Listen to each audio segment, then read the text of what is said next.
Terima kasih Anda masih bersama kami, pemirsa. Kita masih berbincang bersama rekan-rekan dari Dinas Kependudukan dan Pencatatan Sipil Kota Bandung. Dan tentunya juga pada kesempatan kali ini kita masih berbincang bersama Kepala Dinas Kependudukan dan Pencatatan Sipil Kota Bandung, Bapak Haji Tatang Muchtar, Esos MSI. Jadi tidak ada alasan lagi bagi Anda para pendatang yang sudah terdata ataupun juga yang belum terdata, coba dicek kembali ya. Silakan unduh aplikasi Salamannya melalui Play Store, melalui gawai Anda tinggal mengunggah saja KTP Anda ataupun juga kartu keluarga Anda untuk nanti didata di Dinas Kependudukan dan juga Pencatatan Sipil Kota Bandung untuk mengetahui seperti apa sebetulnya data kependudukan di Kota Bandung sendiri. Pak Tatang, nah biasanya masyarakat, oke, ini Bunda tadi disampaikan bahwa dengan mengunduh aplikasi Salaman, masyarakat dengan mudah tinggal mengunggah beberapa data. Tapi apakah masih diperlukan juga misalnya harus laporkah ke RT, ke RW, ke kelurahan untuk juga mendapatkan surat-surat tertentu untuk diunggah ataupun juga sebagai salah satu persyarat di aplikasi Salaman? Sebetulnya kalau di aplikasi ini tadi sudah sangat mudah ya, Kang Irfan. Jadi dengan data yang dia miliki itu dari sisi pencatatan selesai. Oke. Tapi saya sangat menghimbau gitu kan, karena ketika kita tinggal di dalam satu tempat itu kan, terutama ke pengurus RT dan RW, ini mereka harus lapor ya, gitu kan. Jangan sampai nanti ada warga tinggal di RT-nya tidak tahu seperti itu. Ini kadang-kadang karena kesibukan dan lain-lain, keengganan warga seperti itu. Kenapa? Karena RT dan RW ini juga menjadi mitra kita terdepan dalam rangka melakukan cross check, sehingga di kearifan lokal kita itu kan di sana juga dicantumkan agar mereka juga melakukan pelaporan kepada RT dan RW gitu kan, dan untuk meyakinkan bahwa mereka memang betul-betul tempat tinggal di sana, untuk jaminan kita juga gitu kan. Kemudian kita harapkan juga lebih sangat bagus mereka sampai bisa melaporkan tingkat kelurahan dan kecamatan. Namun demikian kami juga dari Disdukcapil Kota Bandung, data yang kita miliki ini, kalaupun mereka tidak melaporkan ke tingkat kelurahan, ke tingkat kecamatan, kami yang menyampaikan informasi gitu kan, atas dasar input itu. Jadi sifatnya top down gitu kan, ke bawah untuk melakukan koordinasi sinkronisasi atas data yang ada di Kota Bandung. Kenapa? Karena pelaksanaan pendataan ini juga bisa langsung ke kita gitu kan, atau melalui kelurahan, kecamatan, karena kita juga minta bantuan, dan pada gilirnya data itu kita kompilasikan sehingga di masing-masing kecamatan dan kelurahan mereka juga tahu data. Nah, terkait dengan data kependudukan ini, kewajiban kami melaporkan dalam per 3 bulannya itu ke tingkat provinsi. Nah, laporan ini juga kami tentu saja ke bawahnya kami informasikan. Sama halnya seperti penduduk yang tetap, bahwa pemerintah melalui Dirjen Dukcapil ini mengeluarkan yang disebut dengan data konsolidasi bersih. Gitu kan. Jadi data penduduk itu 2,5 sekian untuk penduduk Kota Bandung ini. Lengkapnya mungkin Kang Irfan saya sampaikan ya. Boleh, ini untuk permisa tentang data penduduk Kota Bandung. Jadi untuk data penduduk Kota Bandung ini kita keluarkan per semester. Per semester. Okay. Ya, kemudian satu semester, kemudian dalam satu semester 1, semester 2. Untuk data penduduk Kota Bandung secara keseluruhan ini sekarang kita ada di 2.569.107 jiwa dengan 839.742 kepala keluarga. Nah, kalau melihat dari komposisi ini, Kang Irfan, ini masih terbanyaknya laki-laki.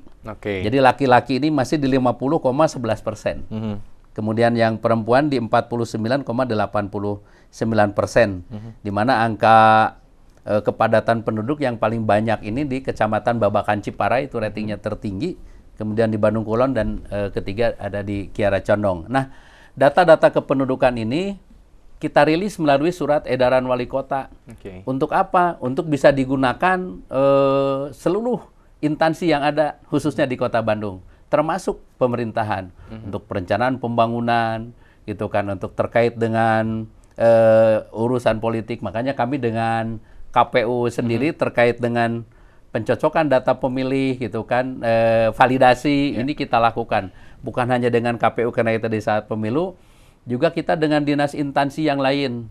Sebut saja misalnya dengan dinas sosial, ya terkait dengan bantuan-bantuan sosial, datanya ini kita validasi. Makanya ada instrumen Disduk Capil ini sebagai lembaga yang juga melakukan perjanjian kerjasama, perjanjian kerjasama dalam rangka validasi data kependudukan.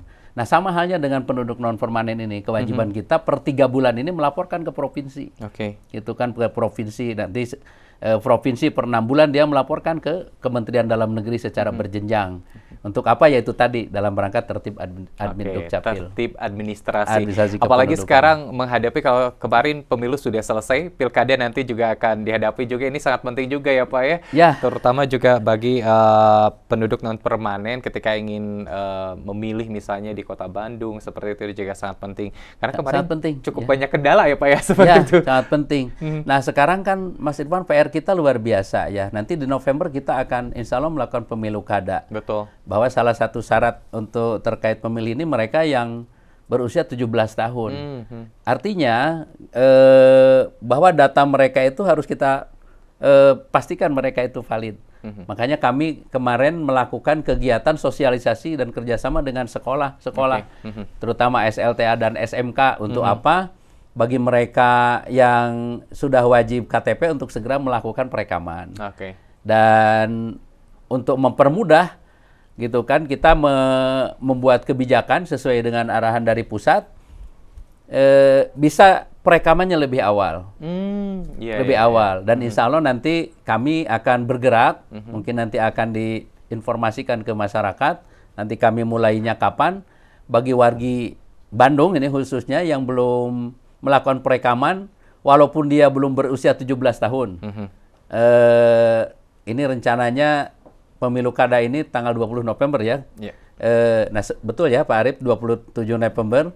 Jadi yang mereka usianya sampai 27 November akan 17 tahun, mereka bisa melakukan perekaman di awal. Pas hari haknya mereka misalnya, waduh, saya usianya 17 tahun ini baru tanggal 15 November. Nanti kartu identitas kependudukannya, KTPL-nya baru kita cetakkan di saat mereka sudah 17 tahun.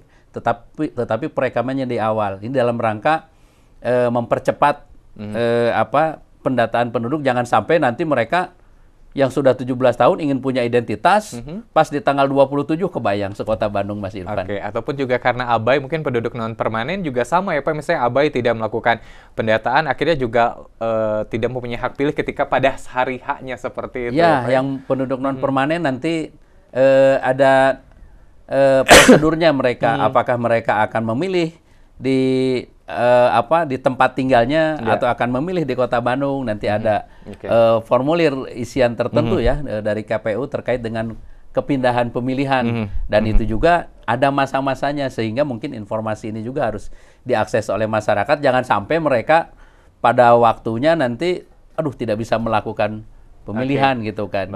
Kira-kira seperti itu. Pak Tatang.